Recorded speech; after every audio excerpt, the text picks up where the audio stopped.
The text came through at 3:01 p.m. on a Tuesday. We need to talk. Tonight.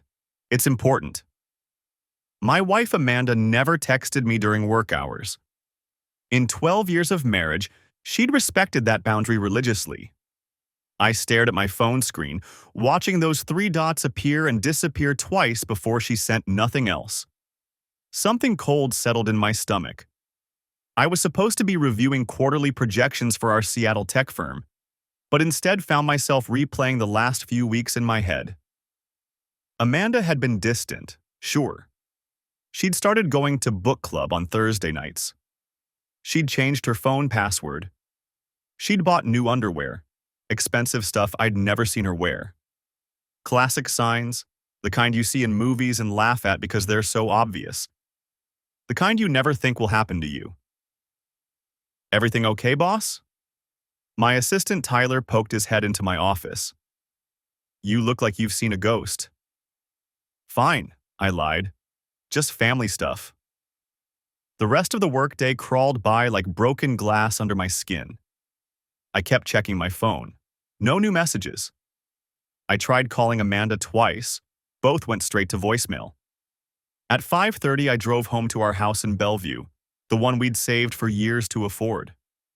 The one with the backyard where our daughter Emily had learned to ride a bike. The one with the kitchen we'd renovated together last summer, arguing cheerfully about cabinet colors. Amanda's car was already in the driveway. So was a silver Lexus I didn't recognize. My hands went numb on the steering wheel.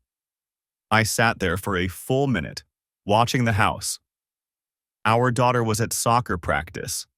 I'd pick her up at 7 like always. Whatever was about to happen, at least Emily wouldn't be here for it. When I walked in, Amanda was sitting at our dining room table. Across from her sat a man I'd never seen before.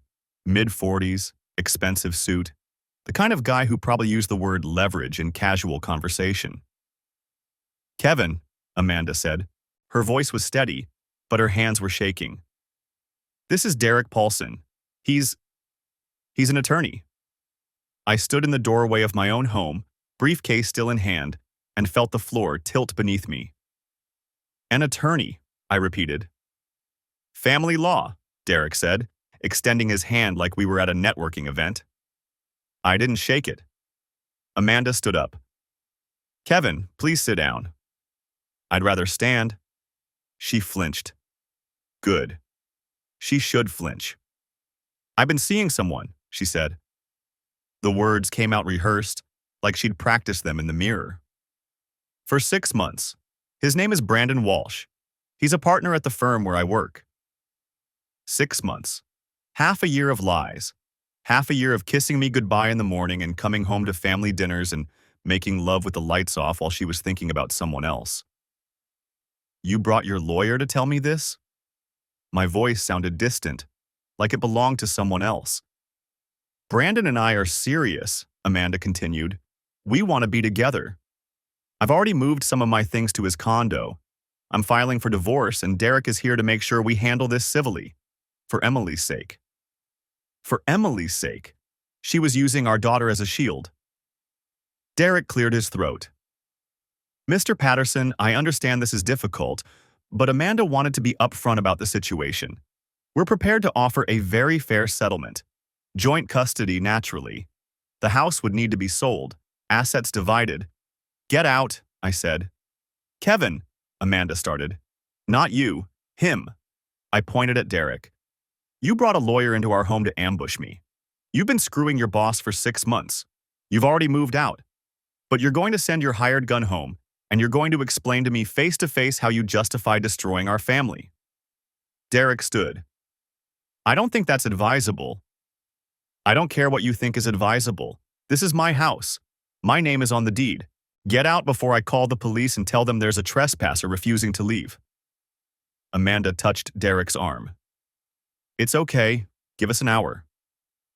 Derek hesitated, then nodded. He handed me a business card I didn't take.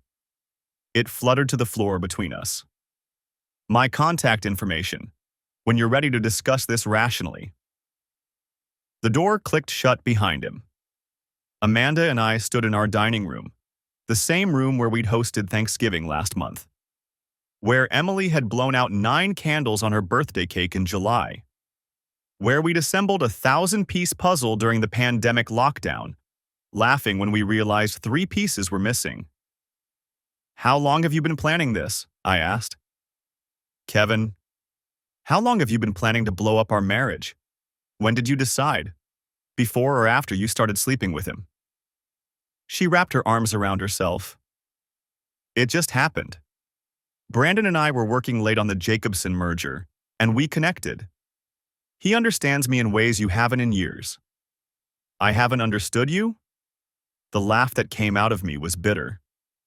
"I work 60-hour weeks to support this family. I coach Emily's soccer team. I do the grocery shopping because you hate it. I plan our vacations. I remember your mother's birthday. What exactly haven't I understood?" "That I'm lonely," Amanda's composure cracked. "You work constantly. When you're home, you're exhausted. We haven't had a real conversation in months. Brandon makes me feel alive again. He makes me feel seen." The silence stretched between us like barbed wire. Amanda sat across from me, her hands folded on the dining table. The same table where we'd celebrated Emily's last 3 birthdays, where we'd argued about whether to refinance the house, where we'd planned our failed trip to Hawaii. "You want to talk about lonely?" I kept my voice level. "You want to explain how screwing your boss fixes that?" "Don't." Her jaw tightened. "Don't reduce this to something crude." "What should I call it? An emotional connection? A meeting of minds?" I leaned back in my chair. "How many Thursday book clubs, Amanda? How many times did you come home and kiss our daughter goodnight with his cologne still on your skin?" She flinched. "Good." "It wasn't like that at first," she said. "Brandon and I worked late on the Jacobson merger. We talked. He listened, Kevin. Actually listened when I spoke about something other than Emily's soccer schedule or whether we needed to replace the water heater. So this is my fault." I watched her face, looking for the woman I'd married. She wasn't there. "I worked too much, didn't listen enough, so naturally you had to sleep with someone else." "You're twisting what I said." "Am I?" I pulled out my phone, opened the calendar app, scrolled back. July 14th, Emily's birthday. I left work at 3 to set up the party. You remember that? She didn't answer. July 21st, 1 week later, your first Thursday book club. I set the phone on the table between us. Want to tell me what book you discussed? Or should I guess what position you were in when you were supposed to be discussing literature? Stop it, her voice cracked. You think this is easy for me? You think I wanted this? Yeah, Amanda. I think you wanted exactly this. You wanted him, you wanted out, and you wanted me blindsided so I wouldn't fight back. I stood up, moved to the window. Our backyard looked the same as it had this morning. The swing set I'd installed when Emily was 4. The garden boxes Amanda had insisted on 3 summers ago, now overgrown with weeds.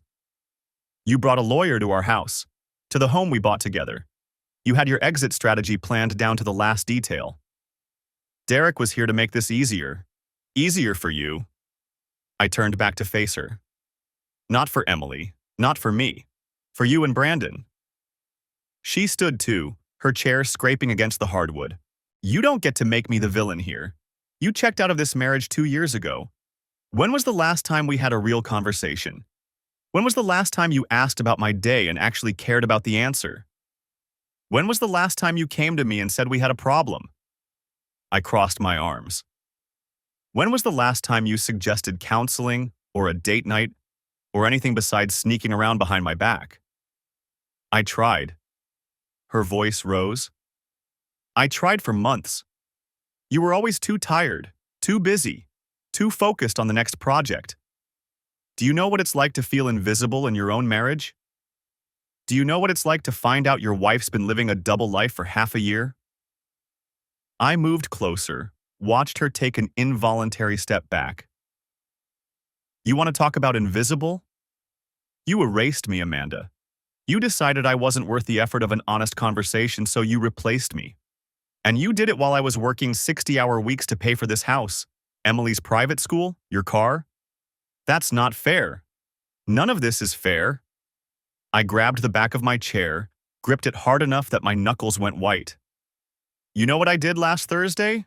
While you were with Brandon? I left work early, picked up Thai food from that place you like on Main Street. Got home at 6:30 and you weren't here. Emily was at your mom's. I ate pad thai alone and fell asleep on the couch waiting for you. Amanda's eyes glistened. Kevin, what time did you get home? I don't remember. 11:40. I woke up when you came in. You said book club ran late, that you'd all lost track of time talking about the ending. I let go of the chair. What was the book, Amanda? It doesn't matter. It matters to me. What was the book you were supposedly discussing while you were in Brandon's bed? She looked away. I don't know. I didn't actually join a book club. Yeah, I know. I walked past her toward the kitchen, needed distance before I said something I'd regret. The kitchen renovation we'd finished in March. Amanda had spent weeks choosing the perfect backsplash tile, the right cabinet hardware. I'd installed the new faucet myself, spent a Sunday afternoon on my back under the sink while she handed me tools and Emily colored at the breakfast bar. All of it a lie. Not the memory itself, but what I'd thought it meant. How long have you been planning to leave? I asked without turning around. I wasn't planning anything. It just happened. Derek Paulson didn't just happen. Moving your clothes to Brandon's condo didn't just happen. I opened the refrigerator, stared at the contents without seeing them. Emily's artwork covered the door, held up by magnets from our trip to Vancouver 2 years ago. When did you decide? When did you wake up and think, today's the day I blow up my family? Last week. Her voice came from right behind me. I hadn't heard her approach. Brandon asked me to move in with him. He wants to build something real. I closed the refrigerator door, turned to face her. We stood inches apart in the kitchen where we'd made countless meals together, where we'd argued about whose turn it was to do dishes, where I'd kissed her against the counter on our 10th anniversary. Something real, I repeated. As opposed to 12 years of marriage, a daughter, a home. Those weren't real? They were. But we're not those people anymore. She reached toward me, then dropped her hand. We've been going through the motions for so long we didn't notice we stopped actually living. You stopped. You decided it was over and didn't bother to tell me. Would it have changed anything? Her eyes met mine, and for the first time since I'd walked in the door, I saw genuine pain there. If I'd come to you 6 months ago and said I was unhappy, would you have done anything different? Or would you have promised to try harder, then gone right back to your 70-hour weeks and weekend emails? The question hit harder than I wanted to admit. I thought about the last 6 months. The late nights at the office, the client dinners, the Sunday mornings I'd spent on my laptop while Amanda took Emily to the park. I would have tried, I said finally. I would have fought for us. Would you? Or would you have fought to keep everything the same because change is uncomfortable? She moved past me, back toward the dining room. I don't want to hurt you, Kevin. I don't want to hurt Emily. But I can't keep pretending I'm happy when I'm not. So you're happy with him? I followed her, watched her gather her purse from where she'd left it on the sideboard. Brandon makes you happy in a way I never could. He makes me feel seen. She pulled out her car keys. He makes me feel like I matter. You matter to Emily. I know. And I'll always be her mother. But I need to be more than just a mother. I need to be a person, Kevin. A whole person with wants and needs and dreams. And I stopped you from that. Bitterness coated every word. I trapped you in this terrible life with your successful career and beautiful daughter and comfortable home. You're not listening. She moved toward the front door. You never listen. You hear the words, but you don't understand what I'm actually saying. Then say it plainly. I blocked her path. Say you chose to cheat instead of communicate. Say you chose to destroy our family because it was easier than doing the work to fix it. Say you're a coward who couldn't face me honestly. Her hand cracked across my face before I saw it coming. We both froze. My cheek burned. Her hand trembled. I'm done, she whispered. I'm done with your accusations and your victim act. Derek will send you the paperwork. Sign it or don't, but I'm leaving either way. She pushed past me, yanked open the front door. Brandon's Mercedes sat in the driveway behind my car. He'd been waiting this whole time. Amanda. She paused on the threshold, didn't turn around. When are you telling Emily? This weekend. Together, if you can be civil. Civil, I laughed, the sound hollow. Sure, I'll be civil while you explain to our 9-year-old why mommy's moving in with her boss. She left without answering. I watched through the window as Brandon got out, opened the passenger door for her. They didn't kiss, didn't embrace. Professional courtesy, like they were colleagues carpooling to a meeting. The Mercedes backed out of my driveway and disappeared down the street. I stood in my empty house and tried to remember how to breathe. The house felt like a museum after midnight.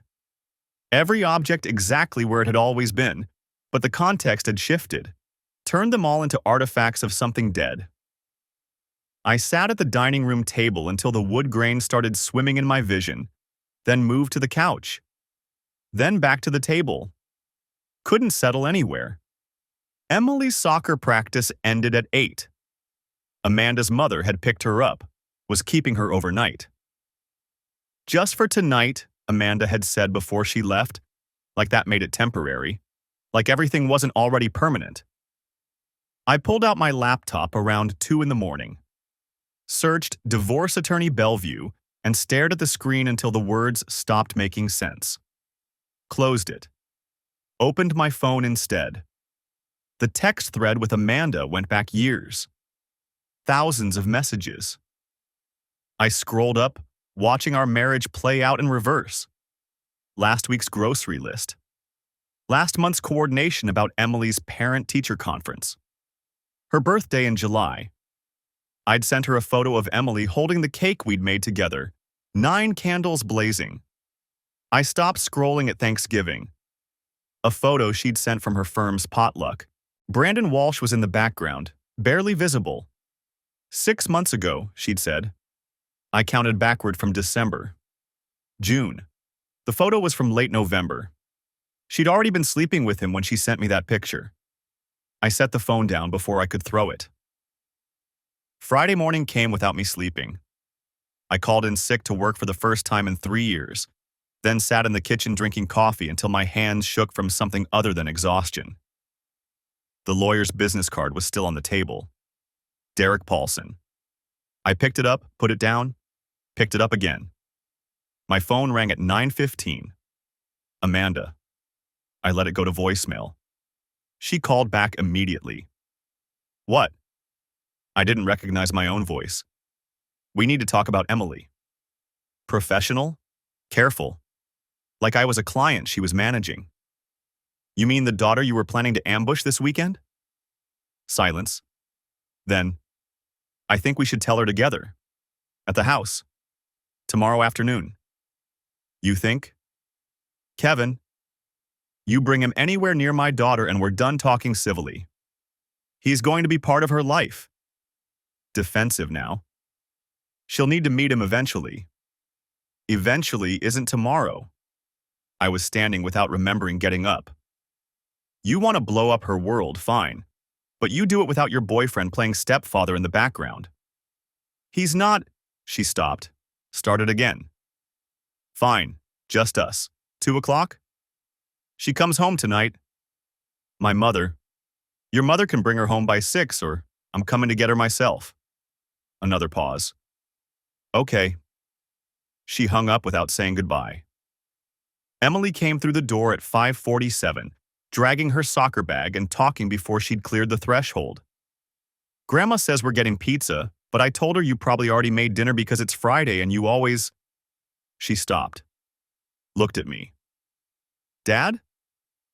I'd forgotten to change clothes. Hadn't shaved. Probably looked like I'd been hit by something large and fast-moving. Pizza sounds good. I managed a smile that felt like broken glass. Go wash up. Amanda's mother stood in the doorway, her expression careful. Patricia Simmons had never particularly liked me, but right now she looked almost sympathetic. She doesn't know, I said quietly. Amanda told me. Patricia shifted her purse. For what it's worth, I didn't know either. Not until yesterday.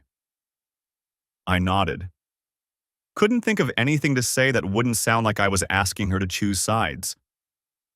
She'll need stability, Patricia said. Both of you. Whatever's happening between you two, Emily needs… I know what she needs. Patricia's mouth thinned. But she nodded and left without another word. We ate pizza on the couch and watched some animated movie Emily had seen 4 times already. She fell asleep against my shoulder halfway through, and I sat there not moving until my arm went numb. Carried her to bed at 10, tucked her in like she was small again. Love you, Dad, she mumbled, already half dreaming. Love you too, baby. I closed her door and stood in the hallway, looking at the family photos Amanda had arranged on the wall. Disneyland 3 years ago. Emily's first day of kindergarten. Our wedding photo, both of us young and stupid and convinced we had everything figured out. I took that one down, put it face down on the hall table. Then I went to the bedroom and started opening drawers. Amanda had said she'd move some things to Brandon's condo. I hadn't looked to see what. Now I cataloged the gaps. Half her underwear drawer gone, including everything I'd noticed was new. Her favorite jeans. The leather jacket I'd bought her for Christmas 2 years ago. Toiletries from the bathroom. Not everything. Just enough to live somewhere else part-time. How long had she been doing this? Really?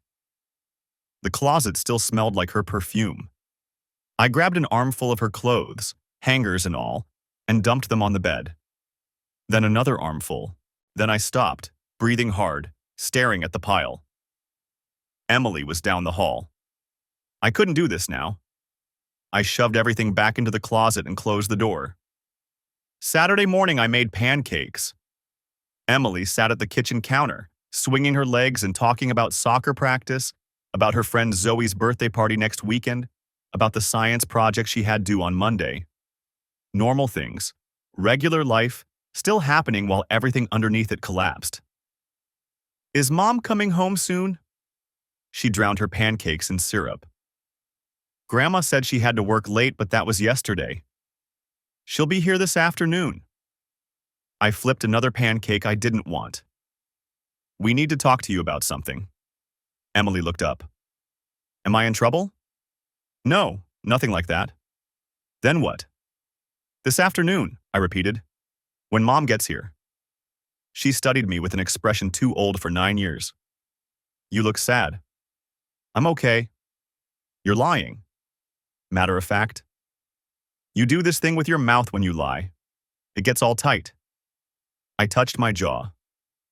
Eat your pancakes.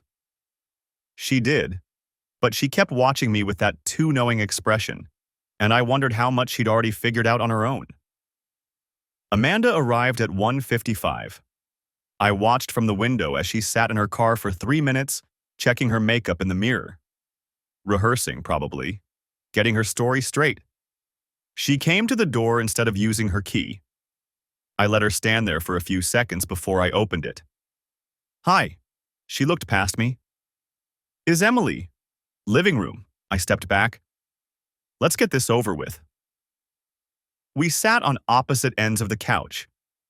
Emily between us looking back and forth like she was watching a tennis match. Amanda's hands were shaking. Mine were perfectly steady. Amanda started. Stopped. Your dad and I need to tell you something. Emily pulled her knees up to her chest. You're getting divorced.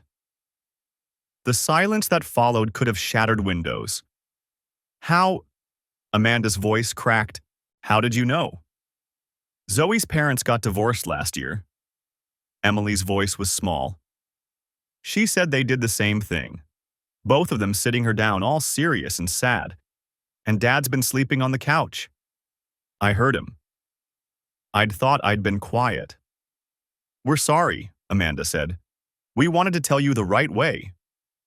Is there a right way? Emily looked at her, then at me. Are you getting divorced because of Dad's work? No, I said it before Amanda could. This isn't about work. Then why? Amanda opened her mouth, closed it. I watched her trying to figure out how to explain adultery to a 9-year-old without using the word. Sometimes people grow apart, she finally said. Sometimes. Mom met someone else, I said. Amanda's head snapped toward me. Kevin, she's not stupid. I kept my eyes on Emily. And she deserves the truth. Emily's face did something complicated. You have a boyfriend? It's not. Amanda reached for her. It's complicated, sweetie. Do I have to meet him? Eventually, but not yet. Not until you're ready. I won't be ready. Emily's voice went hard. Ever. She slid off the couch and walked out of the room. A few seconds later, her bedroom door slammed hard enough to rattle the frame. Amanda put her face in her hands. You didn't have to tell her that. Yeah, I said. I did. The Sunday morning light felt like an accusation. Emily stayed in her room, door locked, ignoring both our attempts to talk to her. Amanda left around noon, muttering something about needing to get her things organized. I didn't ask where she was going. By Monday afternoon, I'd called 3 divorce attorneys. The first 2 were booked solid. The third, Robert Carlson, could see me Tuesday at 4. Bring everything, he'd said. Bank statements, tax returns, property documents, anything related to assets or debts. I spent Monday night in the home office, pulling files while Emily ate cereal for dinner and watched cartoons with the volume too loud. The normalcy of her routine felt obscene against what was happening, but I didn't have the energy to cook. Didn't have the energy for much of anything except assembling the paper trail of our 12-year marriage into manila folders. Amanda had been thorough. I found the gaps immediately, missing statements from our joint savings, a credit card I didn't recognize on last month's bank summary, withdrawals I couldn't account for. She'd been planning this longer than 6 months. The evidence sat there in black and white, transactions dating back to September, maybe earlier. My phone buzzed. Amanda. I'm taking Emily Wednesday after school, keeping her through the weekend. You can have her Monday. I stared at the message. Not asking. Telling. We haven't agreed on a custody schedule. 3 dots appeared, disappeared, appeared again. I'm her mother. I have just as much right to see her as you do. She doesn't want to see you right now. That's temporary. She'll understand when she's older. The casual certainty in those words made my hands shake. I set the phone down before I typed something I'd regret, or threw it through the window. Robert Carlson's office occupied the 3rd floor of a building in downtown Seattle, all glass and steel with a view of Elliott Bay. His receptionist offered coffee I didn't want, but accepted anyway, something to do with my hands while I waited. Carlson himself was younger than I expected, maybe 40, with wire-rimmed glasses and a firm handshake. His office was organized to the point of sterility. No family photos, no personal touches except a University of Washington law degree on the wall. Mr. Patterson, he gestured to a chair across from his desk. Tell me what's going on. I walked him through it. The ambush with Derek Paulson, the affair with Brandon Walsh, Amanda's unilateral decisions about custody and the house. He took notes on a legal pad, asking questions that felt invasive but necessary. How long had we been married? Emily's age. My income versus Amanda's. Whether I had evidence of the affair. I have texts, I said. Screenshots of her admitting it. And Emily knows. She told us she knew about the boyfriend. Carlson's pen paused. Your daughter is aware of the affair? She figured it out on her own. Amanda's been bringing her around Brandon's place, apparently. How old is Emily? 9. He wrote something down, underlined it twice. Washington is a no-fault divorce state, so the affair itself won't impact the divorce decree. But introducing a romantic partner to a child this early, especially a 9-year-old who's just learning about the separation, that shows poor judgment. It could be relevant in custody discussions. Amanda wants to take her Wednesday through the weekend. Just texted me yesterday, didn't ask, just informed me. Has there been any formal custody arrangement filed? No, nothing's been filed yet. She served me with papers Saturday, but I haven't responded. Carlson leaned back in his chair. Here's what's going to happen. You're going to respond to those papers through me. We're going to file for a temporary parenting plan that establishes a fair schedule until the divorce is finalized. And we're going to document everything. Every text, every unilateral decision, every time she puts her needs ahead of Emily's well-being. He pulled out a fresh legal pad. I need you to write down a timeline. When you first suspected the affair, when it was confirmed, what Amanda has said about her plans, any concerning behavior regarding Emily, dates, times, exact quotes if you remember them. The more specific, the better. I spent the next hour filling pages while Carlson reviewed the documents I'd brought. Bank statements, mortgage papers, tax returns from the last 3 years. He made occasional notes, his expression neutral except for a slight tightening around his eyes when he reached the credit card statements. She opened a new card in September, he said. Joint account, both your names, but you didn't know about it? Not until last night. There's about $8,000 in charges here. Hotels, restaurants, retail purchases. He looked up. This is marital debt. You're liable for half even though you didn't authorize it. The coffee turned sour in my stomach. Can we contest that? We can try. But Washington is a community property state.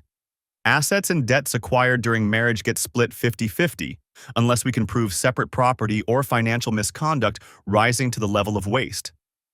$8,000 in affair-related expenses might qualify, but it's not guaranteed. He kept reading, flipping pages. Your home is worth approximately? Last appraisal was $680. We owe $290 on the mortgage. So roughly $400,000 in equity, split $200 each. Your 401k? About $220. Hers? Maybe $60. She's been part-time since Emily was born. Only went full-time 2 years ago. More notes. More calculations I didn't want to see. Our life together reduced to assets and liabilities. Columns of numbers that would determine who got what pieces of the wreckage. Children complicate everything, Carlson said, but they also clarify what matters. Your priority is Emily's stability and well-being. Everything else is negotiable. Understood? Understood. Good. I'm going to draft a response to the divorce petition and file for temporary orders. We'll request a parenting plan that gives you residential time Wednesday through Sunday this week to balance out Amanda's proposed schedule. After that, we'll aim for a standard 50-50 split unless there's reason to argue for primary custody. Is there reason to argue for it? Carlson tapped his pen against the legal pad. Possibly. The affair itself won't matter, but exposing Emily to the affair partner this early shows poor judgment. If we can document a pattern of putting her relationship with Brandon ahead of Emily's emotional needs, we might have an argument. But primary custody battles are expensive and brutal, and they put kids in the middle. Are you prepared for that? I thought about Emily's face when she'd asked if we were getting divorced. The resignation in her voice, like she'd already known the answer. I'm prepared to do whatever keeps her safe. That's not what I asked. I know. I met his eyes. I don't want to put her through a custody war. But I also won't let Amanda make unilateral decisions about her life because it's more convenient for her affair. Fair enough. He stood, extending his hand. I'll have the response drafted by tomorrow. In the meantime, document everything. Keep texts businesslike and focused on Emily. Don't engage emotionally, don't make accusations, just stick to facts and logistics. Can you do that? Yes. And Mr. Patterson? He walked me to the door. Get a therapist, for yourself and for Emily. The court likes to see parents taking proactive steps for their children's mental health, and you're going to need support getting through this. I picked Emily up from school that afternoon. She climbed into the car without speaking, backpack clutched to her chest like armor. How was school? I asked. Fine. Anything interesting happen? No. We drove in silence until I pulled into a Dairy Queen parking lot. Emily looked up, confused. Ice cream for dinner? She asked. Just for right now. We'll get real food after. I ordered her a chocolate-dipped cone and got nothing for myself. We sat at a sticky table near the window, watching cars pass on the street outside. Your mom wants to have you Wednesday through the weekend, I said. I told her we needed to figure out a schedule together, but she's insisting. Emily dragged her finger through the chocolate coating, not eating. Do I have to? Legally, yes. She's your mom, but I'm working with a lawyer to make sure everything's fair. I don't want to go to his place. Brandon's? She nodded, still not looking at me. Has your mom taken you there before? A longer pause, then, quietly, twice. He has a dog. Mom said I'd like it there. My jaw clenched so hard my teeth ached. Did you? Like it there? The dog was nice. He wasn't. Brandon wasn't nice to you? He tried too hard. Asked me all these questions about school and my friends like he was trying to be my dad or something. She finally looked up, eyes fierce. He's not my dad. No, he's not. I don't want a new dad. You're not getting one. You have a dad. That's me. That's not changing. Her eyes filled with tears. Everything else is changing. I reached across the table, took her small hand in mine. I know, sweetheart. I know. The next morning, I sent Amanda a text before she could fire off another demand. We'll discuss custody through attorneys. Don't contact me directly unless it's about Emily's immediate needs. She called anyway. I let it go to voicemail. Robert had been clear. Document everything. Communicate in writing. Don't engage emotionally. Amanda was building a narrative. The overworked, neglectful husband who drove her away. Every angry text I sent, every raised voice, would become evidence of my instability. I wasn't giving her ammunition.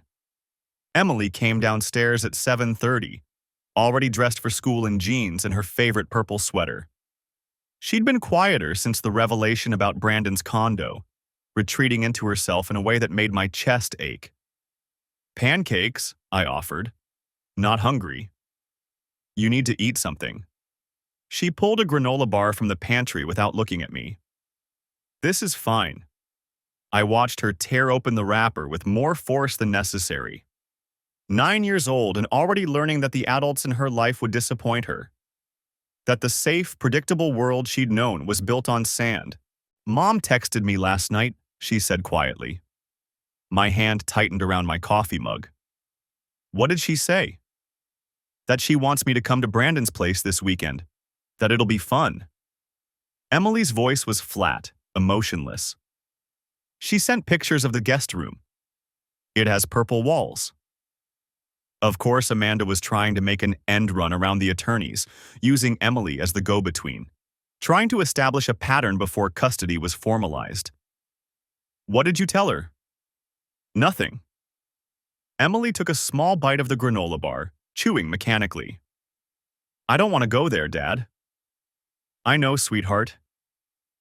Can you make it so I don't have to? The hope in her voice nearly broke me. I crouched down to her level, meeting her eyes. I'm going to do everything I can to make sure you're comfortable and safe. But your mom has rights too, and I don't care about her rights. The words came out sharp, angry. She left us. She has a new boyfriend. Why does she get to decide anything?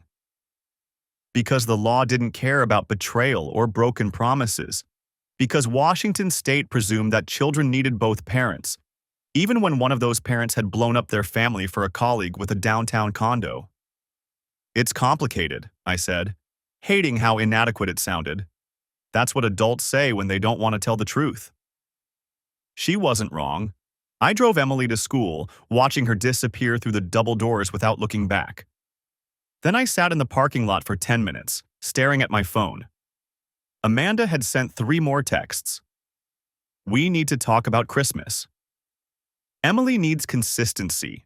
I think we should tell people together. You're being unreasonable. Call me. I forwarded all 3 to Robert and deleted them from my phone. The tech firm felt surreal. People moved through the halls discussing sprint planning and product roadmaps like the world was normal. Like my entire life hadn't detonated 6 days ago. I had a one-on-one with my manager at 10. Stephanie Brennan had led our division for 3 years, sharp, direct, and mercifully not prone to prying into personal matters. You look like hell, she said when I entered her office. Thanks. Personal situation? Yeah. She nodded, closing her laptop. You've got PTO banked. If you need time, take it. I'm better here, I said. Keeps me focused. Your call. But if your performance starts slipping, we'll have a different conversation. She softened slightly. I mean that as a friend, not a manager. Whatever you're dealing with, don't let it tank your career too. I appreciated the honesty. At least here, the rules were clear. Deliver results, meet deadlines, don't let personal drama bleed into professional responsibilities. Simple. Unlike everything else in my life. Robert called it too. Amanda's attorney reached out, he said. They're proposing mediation next week. That was fast. They want this settled before the holidays. Less contentious, better for Emily, etc. His tone suggested he'd heard the pitch before and wasn't impressed. It's not a bad idea in principle, but we need to be strategic. Meaning? Meaning Amanda's trying to control the narrative. She wants to look reasonable, cooperative, the caring mother who's trying to minimize conflict. Papers rustled on his end. Mediation can work in our favor if we're prepared, but you need to know what you're willing to compromise on and what's non-negotiable. I thought of Emily's face this morning. I don't want to go there, Dad. Primary custody, I said. That's non-negotiable. Define primary. Emily stays with me. Amanda gets reasonable visitation, but Emily's primary residence is here, with me. Silence on the line. Then, that's going to be a fight. Washington presumes 50-50 unless there's cause. Emily doesn't want to live with her mother and the affair partner. Emily's 9. The court will consider her preference, but it's not determinative. We need more than that. What about the financial stuff? The credit cards, the missing statements? That helps establish a pattern of deception, but it's not a custody issue. It's a property division issue. Robert paused. Unless we can demonstrate that Amanda's choices are actively harmful to Emily's well-being. Like forcing her to spend time with a man she's uncomfortable around? Has Brandon done anything inappropriate? Not that I know of.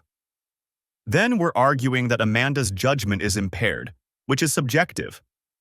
We can make the case, but it's not a slam dunk. His voice shifted, became more direct. Kevin, I need you to be realistic here. You're the father in a state that favors equal parenting time. Amanda's an attorney with a clean record. Unless we find something concrete, abuse, neglect, substance issues, the court's going to default to shared custody. The words landed like a physical blow. So Emily doesn't get a say. She gets a say, it's just not the only factor. I closed my office door, lowering my voice. What do I need to do? Document everything. Every interaction with Amanda, every conversation with Emily, Times, dates, specifics. If Amanda's making unilateral decisions like taking Emily to Brandon's without discussing it with you first, that's relevant. If she's using Emily as a messenger instead of communicating through proper channels, that matters. She texted Emily last night about this weekend. Perfect example. Save that. Screenshot it if it's on Emily's phone. Robert's keyboard clicked in the background. Also, I need you to think about your schedule. If you're arguing for primary custody, you need to demonstrate that you're available and present.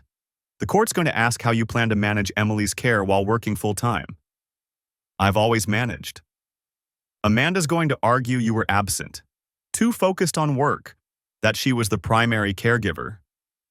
That's garbage. I coached Emily's soccer team. I do homework with her every night. I believe you. But we need evidence. Emails from teachers, coaches, other parents. Anything that shows your involvement in Emily's daily life. I leaned back in my chair, staring at the ceiling tiles. This was what my marriage had become. Evidence collection, strategic positioning, preparing for battle in a mediation room. When's the mediation? I asked. They proposed Tuesday, 4 o'clock. 5 days. I had 5 days to prepare for sitting across a table from Amanda and pretending we could resolve this civilly. I'll be there, I said. I picked Emily up from school at 3:15. She climbed into the car with her backpack dragging, eyes red-rimmed. Rough day? I asked. Jenna asked why Mom wasn't at pickup anymore. Her voice was small. I didn't know what to say. Jenna Caldwell, Emily's best friend since kindergarten. Of course she'd noticed. What did you tell her? That Mom was busy. Emily buckled her seatbelt, staring out the window. She asked if you guys were getting divorced. I said I didn't know. Another lie Emily had to tell to protect the adults in her life. You can tell Jenna the truth if you want, I said carefully. Or you don't have to tell her anything. It's your choice. Everyone's gonna know anyway. She wasn't wrong. Bellevue's professional community was small, interconnected. Amanda worked at a prominent firm. I worked at a visible tech company. People would talk.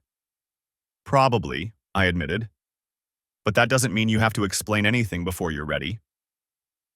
Emily was quiet for a long moment.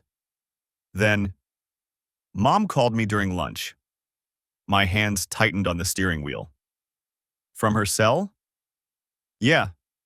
Mrs. Patterson let me take it in the hall. She picked at a thread on her backpack. Mom said she missed me, that she wants to take me shopping this weekend for my room at Brandon's place. Unbelievable. Amanda was escalating, bypassing me entirely, going straight to Emily to establish plans. What did you say? That I'd think about it. Emily's voice cracked slightly. I didn't want to make her mad. And there it was, the damage already taking root. Emily, 9 years old, already learning to manage her mother's emotions, to avoid conflict, to sacrifice her own comfort for the sake of keeping the peace. Just like I had for 12 years. You don't have to protect her feelings, I said quietly. If you don't want to go, you can say no. But then she'll be upset with you. Let me worry about that. Emily finally looked at me, her expression far too old for her age. Is it always going to be like this? I wanted to lie, to promise that things would get better, that eventually this would hurt less. But Emily deserved honesty. I don't know, I said, but we'll figure it out together. It wasn't much of a promise, but it was the only one I could make. The mediation room at the King County Family Justice Center smelled like stale coffee and broken promises. Tuesday morning, 9 o'clock sharp. Robert sat to my right, Amanda and Derek across the table, and between us sat the mediator, a woman in her 50s named Janet Kowalski, who looked like she'd seen this exact scenario play out 1,000 times before. Let's begin with custody arrangements, Janet said, opening a manila folder. Ms. Patterson, you've proposed a standard 50-50 split with alternating weeks. Amanda nodded, her hands folded on the table. Professional? Composed? Like this was just another negotiation. Mr. Patterson has requested primary custody, Janet continued, with visitation rights for Miss Patterson. That's not going to happen, Derek said smoothly. Washington State presumes equal parenting time unless there's evidence of unfitness or danger to the child. Emily doesn't want to go to Brandon's condo, I said. She's made that clear. Amanda's jaw tightened. She needs time to adjust. She's had time. She hates it there. Kevin, she told me Brandon wasn't nice to her. I leaned forward. What exactly happened during those visits you didn't tell me about? The room went quiet. Janet made a note on her legal pad. Nothing happened, Amanda said, but her voice had lost some of its certainty. Brandon was perfectly appropriate. Emily's just resistant to change. Or she's a good judge of character. Derek held up a hand. Let's stay productive here. The court will consider Emily's preferences, but at 9 years old, her wishes aren't controlling. What we need is a realistic parenting plan that serves her best interests. Robert spoke for the first time.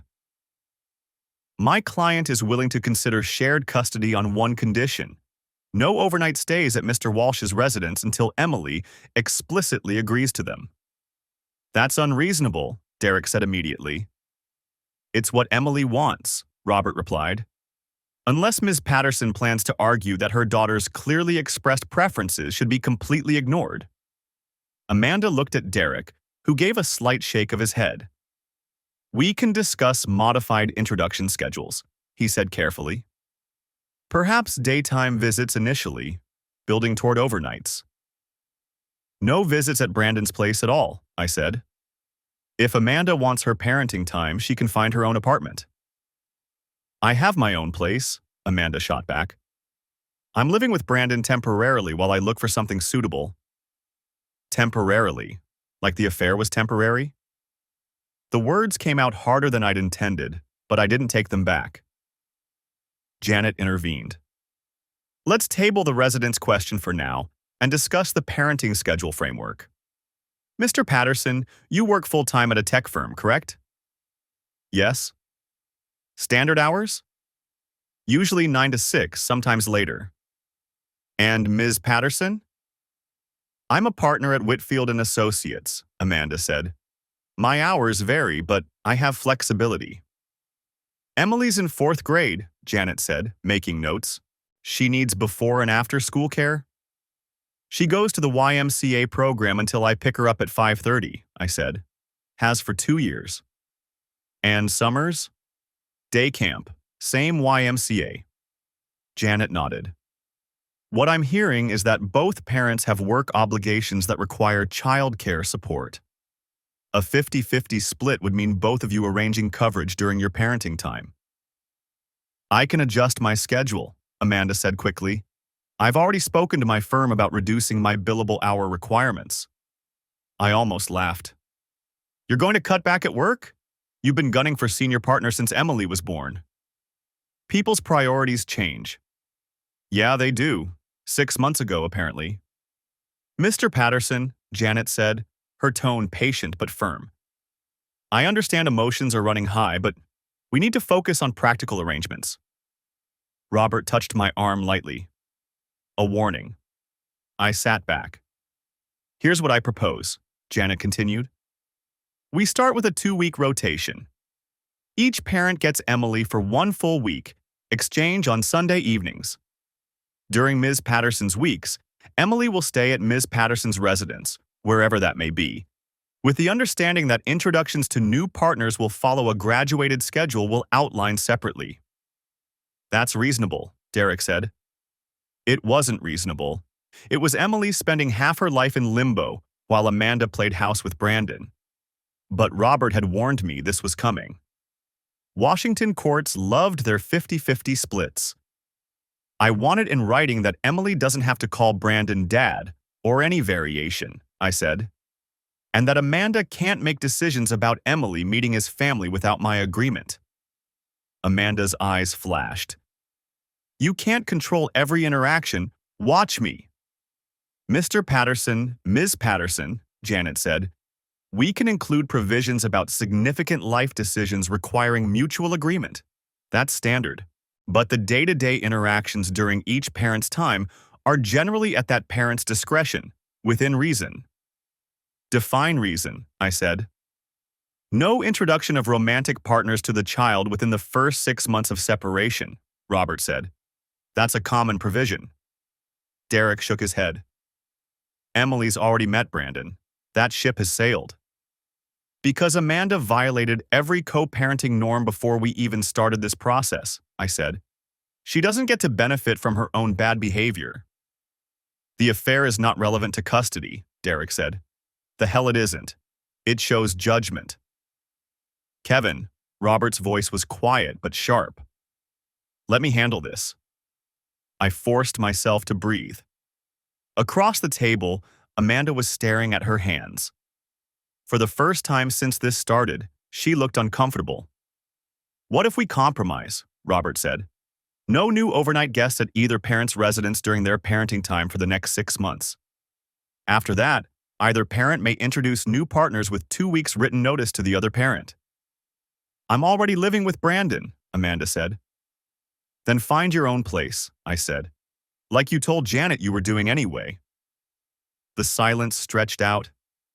Janet was watching Amanda carefully. I can't afford a 2-bedroom apartment in Bellevue on my own right now, Amanda finally said. Not until we sell the house and divide assets. There it was. The real reason she'd moved in with Brandon so fast, not love, but convenience. Economics. The house won't sell for months, I said. Are you planning to have Emily sleep on Brandon's couch until then? He has a guest room. That's not her home. Neither is the house anymore. Amanda's composure cracked. You think this is easy for me? I'm trying to build a new life while you sit in our house acting like the martyr. You don't get to play victim here. I'm not playing anything. I fell in love with someone else. It happens. We can either handle this like adults or make Emily suffer through a custody battle that will cost us both everything. You made that choice when you screwed your colleague for 6 months. Janet closed her folder. I think we need a break. 15 minutes. I stood in the hallway outside the mediation room, staring at a poster about co-parenting communication strategies. Robert appeared beside me with 2 cups of water from the cooler. Drink, he said. I took the cup. She's not going to budge on the 50-50. No, and neither will the court most likely. So Emily spends half her time at Brandon's place. Not if Amanda can't afford her own apartment. Robert took a sip of his water. Here's what I think is happening. Amanda assumed you'd move out, she'd keep the house with Emily, and Brandon would be a weekend thing. But you didn't move out. It's my house too. Exactly. So now she's stuck. She can't afford to rent a place big enough for Emily on her salary alone, not in this market. The house won't sell quickly, and she's already burned the bridge with you, so she can't exactly move back in. Good. Maybe. Robert set his cup on the window ledge. But it also means she's going to push hard for spousal support and a bigger share of assets. She'll argue she needs it to provide a stable home for Emily. She left me for another man. Why would she get spousal support? Because Washington is a no-fault state, and you make more than she does. The affair doesn't matter legally. I crushed the paper cup in my hand. This system is insane. It's not about punishment, Kevin. It's about equitable division and the child's welfare. Then why does it feel like I'm the one being punished? Robert didn't answer. He didn't have to. The mediation lasted 3 more hours. By the end, we'd hammered out a framework that satisfied no one but checked the court's boxes. Alternating weeks, shared holidays, a graduated introduction schedule for significant others that Amanda had already violated. I signed the temporary parenting plan with a pen that felt like it weighed 10 pounds. Emily took it harder than I'd expected. The first week at Amanda's new apartment, a cramped 2-bedroom she'd rented with money borrowed from her parents, Emily called me 4 times. The second week, she stopped calling altogether. When she came back to me, she was quieter, more withdrawn. She lets Brandon stay over, Emily told me one night, 3 months into the new arrangement.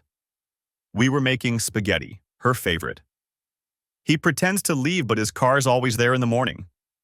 I documented it. Send it to Robert. He filed a motion. The judge gave Amanda a warning. Nothing changed. By summer, the house had sold. Amanda and I split the proceeds down the middle, $196,000 each after fees and paying off the mortgage. I bought a smaller place in Redmond with a good school district. Amanda moved into a bigger apartment with Brandon. Emily started therapy in September. Dr. Lisa Alvarez, I broke my own rule about the name, but she came highly recommended, met with her weekly. After 2 months, she called me in. Emily's struggling with divided loyalty, Dr. Alvarez said. She loves both her parents, but she's angry at her mother for the affair and guilty about that anger. It's a complicated emotional space for a 10-year-old. What can I do? Keep being consistent. Don't badmouth her mother, even when you want to. Let Emily have her feelings without trying to fix them. She paused. And consider that Emily might benefit from seeing you move forward too. She's watching how you handle this. I thought about that conversation for weeks. The divorce was finalized on a gray Tuesday in November, 14 months after Amanda had sat me down with her lawyer. I didn't attend the hearing. Robert handled it remotely. The decree arrived by mail 3 days later. 12 years of marriage reduced to 18 pages of legal language about asset division and parenting plans. I read it once, filed it in a drawer, and took Emily to get ice cream even though it was 40 degrees outside. You seem different, she said, chocolate ice cream on her nose. Different how? Less sad, still sad, but less. Kids saw everything. I'm getting there, I said. Good. She took another bite. Mom seems happy. It wasn't an accusation, just an observation. I swallowed the bitterness that wanted to rise up. I'm glad, I said, and meant it more than I expected to. 2 years later, Emily was 12 and navigating middle school with the resilience that continued to amaze me. She spent equal time at both houses now, no longer fighting the arrangement. Amanda had married Brandon in a small ceremony Emily had attended with surprising grace. I'd started dating someone, Jennifer, a project manager I'd met through work, though I was taking it slow. One Saturday, Emily and I were hiking at Rattlesnake Ledge, something we'd started doing monthly. At the summit, looking out over the valley, she said, I used to be so angry at Mom. Used to be? I still am sometimes. But Dr. Alvarez says people are complicated. They can love you and still make bad choices. I sat down on a rock, gestured for her to join me. That's true. You made bad choices too, though, right? The question caught me off guard. What do you mean? You worked all the time. You weren't around much. She wasn't accusatory, just thoughtful. Mom said that was part of why she was lonely. It would have been easy to get defensive, to explain all the reasons I'd worked so hard. Instead, I thought about what Dr. Alvarez had said about letting Emily have her feelings. You're right, I said. I did work too much. I thought providing for our family was the same as being present, but it's not. I missed things I shouldn't have missed. Like what? Your 4th grade music concert. I was in a meeting. Your mom sent me a video, but it's not the same. Emily leaned against my shoulder. Mom missed stuff too. She missed my soccer championship because she was with Brandon. Yeah. We sat there for a while, watching clouds move across the sky. Below us, the lake reflected the mountains like a mirror. I think maybe it wasn't just one person's fault, Emily said finally. I think maybe you were both trying, but in the wrong ways. The wisdom of 12-year-olds. Maybe so, I said. 5 years after the divorce, I ran into Amanda at Emily's high school graduation. We'd gotten better at the necessary interactions, polite, cordial, focused on our daughter. Brandon was there too, standing at a respectful distance. Jennifer stood with me, her hand in mine. Emily gave her valedictorian speech about resilience and adaptation, about how the hardest experiences teach us who we really are. She didn't mention the divorce directly, but I heard it in every word. Amanda was crying. So was I. Afterward, in the parking lot, Amanda approached me while Emily was taking photos with friends. "She turned out pretty amazing," Amanda said. "Despite us, not because of us," I replied. "Maybe a little of both." Amanda glanced back at Brandon, then at me. "I owe you an apology, a real one, not the lawyer speak from 5 years ago." I waited. I was selfish. I was unhappy, and instead of doing the hard work to fix things, I took the easy way out. I hurt you, I hurt Emily, and I justified it by blaming you for not being present. She took a breath. "You weren't perfect, but I was a coward, and I'm sorry." The apology I'd wanted for 5 years landed differently than I'd imagined. Not triumphant, just sad. "I'm sorry too," I said, "for checking out of our marriage long before you left, for making you feel invisible. We both could have done better." "Yeah," Emily called out, waving us over for a family photo. All of us, me and Jennifer, Amanda and Brandon, Emily in the middle, cap and gown, beaming. We stood together and smiled for the camera, and for just that moment, it felt like maybe we'd all survived after all. The truth I learned, the one that took years to understand, is this. There are no clean villains in most broken marriages. Just two people who stopped knowing how to reach each other, who let resentment build until the foundation cracked. Amanda's affair was her choice, her betrayal. But the loneliness that led to it? We'd built that together, brick by brick, through 1,000 small negligences. Emily taught me that forgiveness isn't about excusing what happened. It's about refusing to let the worst moments define everyone involved. She loved both her parents, flawed as we were. She chose not to pick sides in a war that would only hurt her. I'd wanted Amanda to be the villain so I could be the victim. It was simpler that way, cleaner. But life isn't simple. People contain multitudes.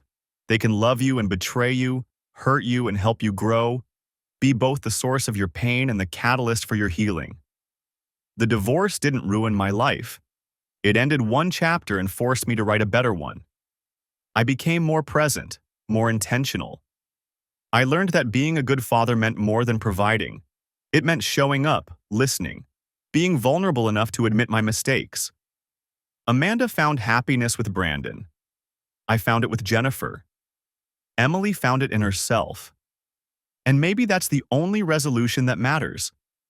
Not who was right or wrong, but that we all kept going. That we learned. That we survived the worst thing we thought could happen and discovered we were stronger than we knew. The conference room confession that destroyed my marriage also rebuilt me into someone better, someone who understood that love without presence is just a word. That trust, once broken, requires years to rebuild. That children are more resilient than we give them credit for, and more perceptive than we'd like. 5 years after the worst day of my life, I stood in a parking lot with my ex-wife and our daughter and felt something unexpected. Gratitude. Not for the pain, but for what came after. For the chance to become the father Emily deserved. For the hard-won wisdom that only comes from surviving your own worst nightmare. The story didn't end the way I'd hoped. But it ended with all of us still standing, still trying, still capable of growth. And sometimes, that's enough.